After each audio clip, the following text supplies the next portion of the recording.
Media के बंधु जरा सेट कर नीचे बैठ जाए, मैं यहीं रहकर बोलने वाला हूं, तो सभी से जरा नजर मिलाकर बात हो सके।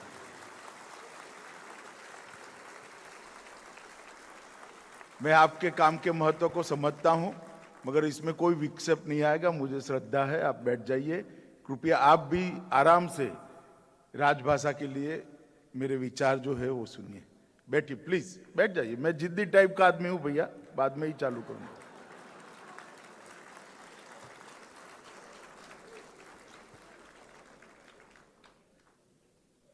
मंच पर उपस्थित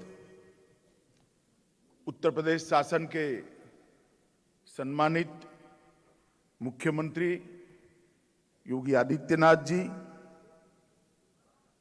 मेरे विशेष आग्रह पर समय निकालकर न केवल इस सत्र में, इसके बाद भी कुछ सत्रों का वो अध्यक्षता करने वाले हैं और यहाँ उपस्थित हुए हैं, ऐसे राज्यसभा के उपसभापति श्रीमान हरिवंश जी, सभापति उत्तर प्रदेश विधानसभा श्री हृदय नारायण दीक्षित जी, मेरे साथी गृह राज्य मंत्री नित्यानंद राय जी, जिनके जिम्मे गृह विभाग में राजभाषा विभाग का दायित्व है, ऐसे मेरे साथी उत्तर प्रदेश के ही नेता श्री अजय कुमार मिश्र जी, श्री निशित प्रामाणिक जी, वरिष्ठ भारतीय जनता पार्टी के नेता, पूर्व राज्यपाल, वरिष्ठ अधिवक्ता और हिंदी के लिए जिन्होंने बहुत कुछ किया है, ऐसे हमारे केसरीनाथ त्रिपाठी जी, सचिव राजभाषा विभाग, संयुक्त सचिव राजभाषा विभाग, और यहाँ के सांसद के रूप में आज केंद्रीय मंत्री है, हमारे साथी है, विराजमान है पांडे जी।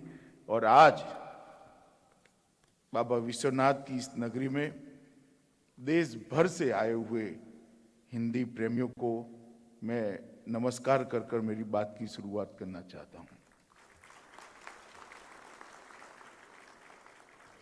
मित्रों, मेरे लिए भी एक बहुत हर्ष का विषय है कि आजादी के अमृत महोत्सव के वर्ष के अंदर पहली बार राजभाषा का सम्मेलन राजधानी के बाहर लाने में हमें सफलता मिली।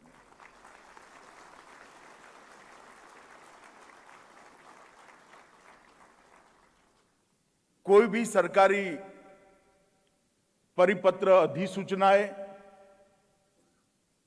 तब तक लोकभोग्य नहीं होती है जब तक जन आंदोलन में परिवर्तित नहीं होती। और ये राजभाषा को गति देने का जो जरिया है, अखिल भारतीय राजभाषा सम्मेलन, उसको भी दिल्ली के गलियारों से बाहर निकालने का हमने 2019 में ही निर्णय कर लिया। मगर 2 साल कोरोना काल रहा, हम नहीं कर पाए। परंतु आज मुझे आनंद है कि योगानुयोग ही है, ईश्वर कृपा ही है कि ये नई शुभ शुरुआत उस वर्ष में होने जा रही है जो हमारा आजादी का अमृत महोत्सव है।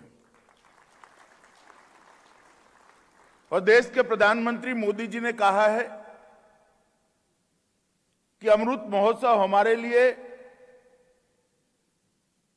आजादी दिलाने के लिए जो हमारे पुरखों ने यातनाएं सहन की, सर्वोच्च बलिदान दिए, जो संघर्ष करा, उसको स्मृति में फिर से जीवंत कर युवा पीढ़ी को प्रेरणा देने का तो मौका है ही है, परंतु आजादी का अमृत महोत्सव हमारे लिए संकल्प का भी वर्ष है।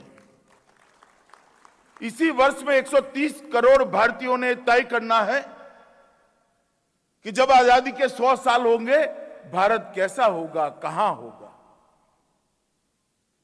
दुनिया में भारत का स्थान कहां होगा। चाहे शिक्षा की बात हो, चाहे संस्कार की बात हो, चाहे सुरक्षा की बात हो, चाहे आर्थिक उन्नति की बात हो, चाहे उत्पादन बढ़ाने की बात हो, भारत कहां खड़ा होगा, हर क्षेत्र में भारत कहां खड़ा होगा, इसका संकल्प लेने का ये वर्ष है।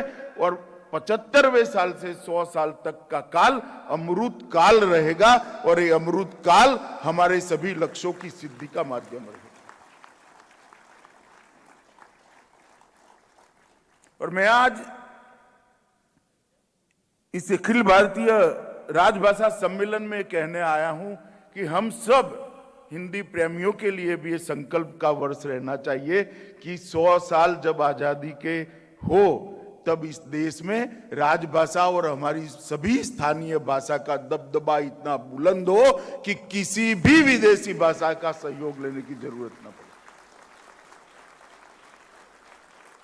और एक काम मैं मानता हूं आजादी के तुरंत बाद होना चाहिए, क्योंकि हमारे आजादी के 3 स्तंभ थे।